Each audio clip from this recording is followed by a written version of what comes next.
आपको बुलावा आया कोर्ट से, आप पहले ही जिसमें जाते और कहते मिलॉर्ड हमसे जो कुछ भी गलती हुई है उसको देखिए, लेकिन हमारे साथ करोड़ों निवेशक की जिंदगी फंसी हुई है, लाखों लाखों एजेंट की जिंदगी फंसी हुई है, लाखों परिवार हमारे ऊपर आश्रित है, ये बोलते आप, आपने ऐसा नहीं बोला। अहंकार, और अहंकार किसके बिना पर? दलालों के बिना पर, चोरों के बिना पर, जिनकी कोई अपनी योग्यता नहीं है, सिर्फ और सिर्फ दलाली योग्यता है।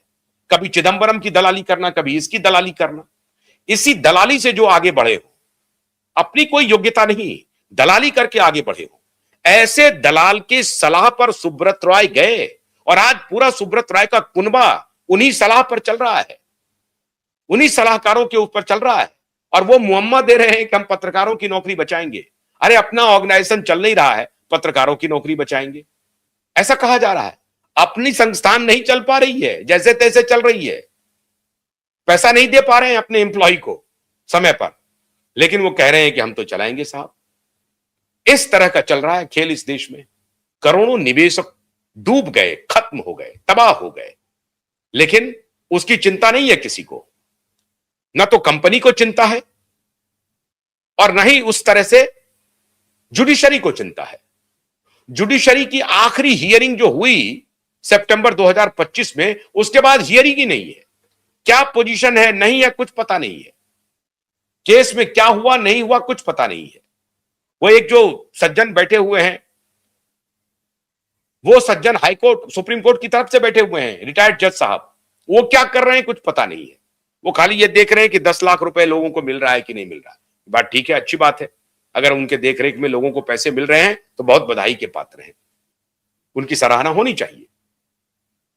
लेकिन मित्रों, ऐसी स्थिति हो गई है, चूंकि लोगों को नौकरी की जरूरत होती है, पत्रकारों को भी लगता है अच्छा कहीं या कहीं ओपनिंग हो रही है, क्यों उसके खिलाफ कुछ बोलें, क्या बोलें, नौकरी मिल जाएगी, चुप हो जाएं। सच बोलिए, सच बोलना सीखिए, जहां गलत है उस गलत को गलत कहिए। इन्हीं लोगों ने कंपनी को डुबोया, इन्हीं लोगों ने कंपनी को तबाह किया।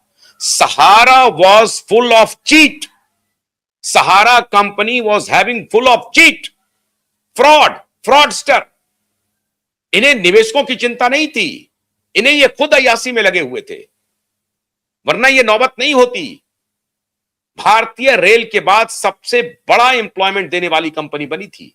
आप कल्पना कीजिए, अगर थोड़ी सी सदा सहता के साथ, थोड़े से होशियारी के साथ, बिजनेस एक्यूमेन के साथ ये कंपनी आगे बढ़ी होती तो आज ये कंपनी क्या करती, क्या गुल खिलाती, कितना बढ़िया काम होता। फाइनेंशियल इंक्लूजन का शानदार काम कर रहे थे ये, बैंकिंग का लाइसेंस आज इनको मिल गया होता, नहीं किया।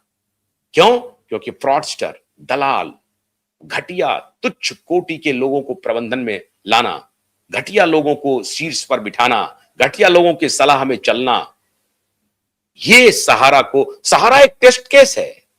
सहारा को अगर आपको जज करना है तो सहारा के ऊपर शोध शुरू कीजिए, एक एक व्यक्ति पर शुरू कीजिए, उसके व्यक्तित्व पर शुरू कीजिए, आपको पता चल जाएगा कि सहारा डूबा कैसे, आज लाखों करोड़ों लोग जो सड़क पर हैं उसके पीछे कौन है। और मुझे हैरानी है, वो कहते हैं ना, वो महाभारत का एक जिक्र होता है जिसमें महाभारत जब खत्म हो जाता है तो कुंती युद्ध भूमि में पहुंचती है, लाशें ही लाशें हैं चारों तरफ, भूख लगी है कुंती को, तो बहुत दूर एक अमरुद का पेड़ है, उसमें एक अमरुद टंगा हुआ है, लेकिन अब उसको तोड़े कैसे। लाश के ऊपर लाश रख करके कुंती ने वो फल तोड़ा। यही होती है साहब। तो लाशों पर एक प्रकार से एक एक एक एक कॉर्पोरेट कंपनी, एक बड़ी कंपनी जो फाइनेंशियल इंक्लूजन का मिसाल है, जो मोहम्मद यूनुस ने किया था वहां पर, हालांकि वो तो दलाल है, अमेरिका का स्टूज है, लेकिन मोहम्मद यूनुस से ज्यादा छोटे छोटे निवेशकों को जब बैंक में खाते नहीं मिलते थे, खुलते थे, वैसे लोगों को, पान वालों को, रेड़ी वालों को, भीख मांगने वालों को भी सहारा ने अकाउंट खोल करके दिया और वो पैसा देन लेन शुरू हुआ। बहुत लोगों को लाभ भी मिला, बहुत को नुकसान भी हुआ।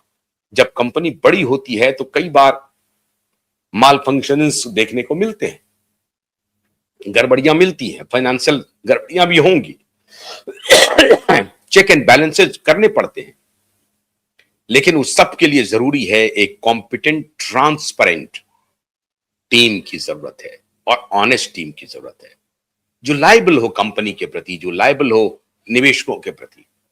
उसके प्रति नहीं, आज भी वही गलती कर रहा है, आज भी ये ऑर्गेनाइजेशन वही गलती कर रहा है। दलालों, बेईमानों, भ्रष्टाचारियों के हाथों में दे रहा है, देने की कोशिश कर रहा है। पता नहीं दे रहा है कि नहीं दे रहा है, भगवान जाने, लेकिन ऐसी सोच कर रख सकता है। क्योंकि क्योंकि उनका उनका मिजाज वही है, उनका विचार वही है। और उसके बाद अमित शाह को गाली देंगे, मोदी को गाली देंगे, निवेशक को भी भड़का दिए हैं कि अमित शाह और मोदी कर रहे हैं, क्योंकि उसमें बहुत सारे वर्ग का पैसा लगा हुआ है, समाजवादियों का बहुत पैसा लगा हुआ है। तो वो अमित शाह और मोदी के खिलाफ तो हमेशा खड़े हो जाएंगे। अरे अमित शाह, मोदी ने कम से कम ये तो किया है कि चलो पैसे लेकर के पैसे मिल तो रहे हैं, छोटे छोटे निवेशकों को पैसे मिल रहे हैं। 7,000 करोड़ रुपए की अदायगी हो गई है, 10,000 करोड़ की अदायगी होगी, और जो पैसे सहारा से भी अकाउंट में है उसकी अदायगी तो होगी ही होगी। अगर 25,000 करोड़ है तो 25,000 करोड़ की अदायगी होगी ही होगी, ये पक्का मान के चलिए, होगी ना। 25,000 करोड़ रुपए तो दिए ना सरकार ने। अब लोग कह रहे हैं कि 1,18,000 करोड़ है, 1,20,000 करोड़ है। अब वो कैलकुलेशन होगा। अब अगर साहब अदानी जैसी कंपनी अक्वायर करती है, पैसा देती है, तो वो भी मिलेगा, निवेशकों का पैसा मिलेगा, लेकिन जरूर। लेकिन कृतित्व तो देखिए, यही चल रहा है कंपनी का। तो ये अच्छी खबर है कि 10 लाख रुपए का आप क्लेम कर सकते हैं, आवेदन कर सकते हैं, 10 लाख रुपए आपको मिल सकते हैं। बहुत बहुत शुक्रिया, नमस्कार।